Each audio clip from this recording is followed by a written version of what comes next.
स्वागत है आपका न्यूज 21 भारत में। मैं हूं सिमरन शुक्ला।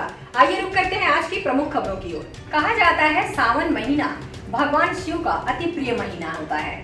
इसके पीछे की मान्यता यह है कि दक्ष पुत्री माता सती ने अपने जीवन को त्याग कर कई वर्षों तक श्रापित जीवन जिया। उसके बाद उन्होंने हिमालय राज के घर पार्वती के रूप में जन्म लिया। पार्वती ने भगवान शिव को पति के रूप में पाने के लिए पूरे सावन महीने में कठोर तप किया था, जिससे प्रसन्न होकर भगवान शिव ने उनकी मनोकामना पूरी की। अपनी भार्या से पुनः मिलाप के कारण भगवान शिव को सावन का यह महीना अत्यंत प्रिय है। यही कारण है कि इस महीने में कुमारी कन्याएं अच्छे वर के लिए शिव जी से प्रार्थना करती हैं। सोमवार का स्वामी भगवान शिव को माना जाता है। पूरे वर्ष में सोमवार को शिव भक्ति के लिए उत्तम माना जाता है। अतः शिव प्रिय होने के कारण सावन के सोमवार का महत्व अधिक बढ़ जाता है। ऐसे कई त्योहार मान्यता अनुसार सावन महीने में मनाए जाते हैं। सबका महत्व होता है प्रेम और अपनेपन से मिलकर ईश्वर में अपनी आस्था को बनाए रखना। कहते हैं सावन की पूजा हमेशा परिवारजनों के साथ मिलकर की जानी चाहिए। इससे आपसी मनमुटाव कम होते हैं और एकता बनी रहती है, परिवार में खुशियाँ आती है। सावन में हिंदू धर्म में पूजा का महत्व बहुत ज़्यादा है। साथ ही सावन में मांसाहार खाना वर्जित माना गया है। सावन में कई लोग प्याज लहसुन भी नहीं खाते। कई पुरुष सावन में दाढ़ी एवं बाल कटवाना गलत मानते हैं। सावन के महीने में शिव के सभी ज्योतिर्लिंगों में रथ यात्रा निकलती है। खास तौर पर यह यात्रा प्रति सावनी सोमवार को निकाली जाती है। आखिरी सोमवार शिव जी की बारात निकाली जाती है, जिसमें नंदी भी लाए जाते हैं। सावन के महीने में सुंदरकांड, रामायण, भागवत कथा का वाचन एवं श्रवण किया जाता है। इसे पुण्य का काम समझा जाता है। इसके अलावा घरों में भजन, शिव अभिषेक एवं सत्यनारायण की कथा की जाती है। पूरा महीना दान का भी महत्व होता है। इस तरह से हिंदू धर्म के लोगों के द्वारा सावन माह विशेष रूप से त्योहारों का माह होता है, जिसे लोग बहुत ही उत्साह के साथ मनाते हैं। देश में कोरोना संक्रमण के एक दिन में 39,361 नए मामले सामने आए हैं, जबकि 416 कोविड मरीजों की मौत के बाद अब मृतकों की कुल संख्या बढ़कर 4,20,967 हो गई है। केंद्रीय स्वास्थ्य मंत्रालय के अनुसार भारत में नए कोरोना मामले की तुलना में कोविड मरीजों के ठीक होने की दर अधिक है। देश में कोरोना मरीजों के स्वस्थ होने की राष्ट्रीय दर 97.35% पहुँच गई है। सूत्रों की माने तो बायोलॉजिकल ई लिमिटेड के कार्बेवैक्स टीके को भारत में सितंबर के अंत तक लॉन्च किया जा सकता है। आपको बता दें कि कार्बेवैक्स टीके का अभी तीसरे चरण का ट्रायल चल रहा है। यह स्पाइक प्रोटीन से बनने वाली पहली कोरोना वैक्सीन है, जो देश में सबसे सस्ते दामों में उपलब्ध होगी। जानकारी के अनुसार सरकार ने हैदराबाद की इस कंपनी को कार्बेवैक्स टीके की 30 करोड़ खुराक की आपूर्ति के लिए 1500 करोड़ रुपए का अग्रिम भुगतान भी कर दिया है। आइए आपको बताते हैं कि क्या है इस वैक्सीन की खास बात। कार्बेवैक्स एक रिकॉम्बिनेंट प्रोटीन सब यूनिट वैक्सीन है। यह कोरोना वायरस की सतह पर पाए जाने वाले प्रोटीन से बनी है। यह स्पाइक प्रोटीन ही वायरस को शरीर की कोशिकाओं में घुसने में मदद करता है। इसके बाद वायरस अपनी तादाद बढ़ाकर शरीर में संक्रमण फैलाना शुरू करता है।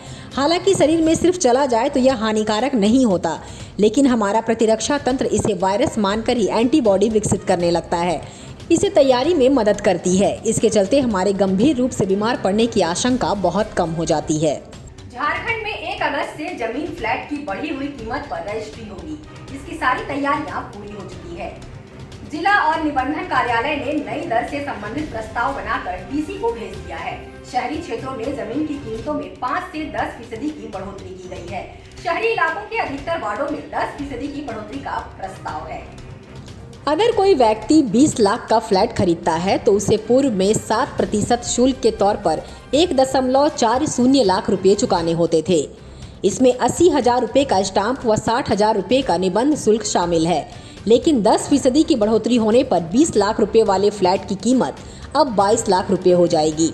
इसके लिए उस व्यक्ति को 7% शुल्क के तौर पर 14,000 रुपए अधिक देने पड़ेंगे, यानी 8,000 रुपए स्टाम्प शुल्क व 6,000 रुपए निबंधन शुल्क के तौर पर देने पड़ेंगे।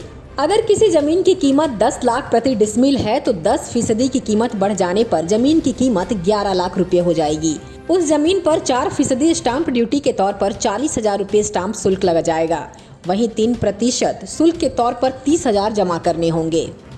कारगिल विजय दिवस स्वतंत्र भारत के सभी देशवासियों के लिए एक बहुत ही महत्वपूर्ण दिवस है। भारत में प्रत्येक वर्ष 26 जुलाई को यह दिवस मनाया जाता है। इस दिन भारत और पाकिस्तान की सेनाओं के बीच वर्ष 1999 में कारगिल युद्ध हुआ था, जो लगभग 60 दिनों तक चला और 26 जुलाई के दिन उसका अंत हुआ और इसमें भारत की विजय हुई। कारगिल विजय दिवस युद्ध में शहीद हुए भारतीय जवानों के सम्मान हेतु यह दिवस मनाया जाता है। प्रारंभ में इसे घुसपैठ मान लिया था और दावा किया गया कि इन्हें कुछ ही दिनों में बाहर कर दिया जाएगा, लेकिन नियंत्रण रेखा में खोज के बाद और इन घुसपैठियों के नियोजित रणनीति में अंतर का पता चलने के बाद भारतीय सेना को एहसास हो गया कि हमले की योजना बहुत बड़े पैमाने पर किया गया है। इसके बाद भारत सरकार ने ऑपरेशन विजय नाम से 2 लाख सैनिकों को भेजा। यह युद्ध आधिकारिक रूप से 26 जुलाई 1999 को समाप्त हुआ। इस युद्ध के दौरान 550 सैनिकों ने अपने जीवन का बलिदान दिया और 1400 के करीब घायल हुए थे। देश में जिस तरीके से कोविड-19 के केस लगातार बढ़ते जा रहे हैं, उसे देखते हुए सरकार की तैयारी है कि ज्यादा से ज्यादा लोगों को टीकाकरण लगाकर इस महामारी से बचाया जाए। ऐसे में भारत में नए टीके ट्रायल की प्रक्रिया से गुजर रहे हैं। इस बीच खबर है कि तेलंगाना के हैदराबाद में स्थित भारतीय जैव प्रौद्योगिकी और बायो फार्मास्यूटिकल कंपनी बायोलॉजिकल ई लिमिटेड द्वारा निर्मित कोरोना वैक्सीन भी जल्द ही देश में लॉन्च होने वाली है। केंद्रीय स्वास्थ्य मंत्रालय के मुताबिक देश में बीते 24 घंटे में कोरोना के 39,361 नए मामले सामने आए हैं, जबकि इस दौरान 35,968 कोविड मरीज ठीक हुए हैं। वहीं बीते एक दिन में भारत में 416 कोरोना मरीजों की जान गई है।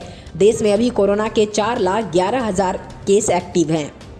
राज्य, देश और विदेश की तमाम बड़ी खबरों को देखने के लिए जुड़े रहिए News 21 भारत के साथ।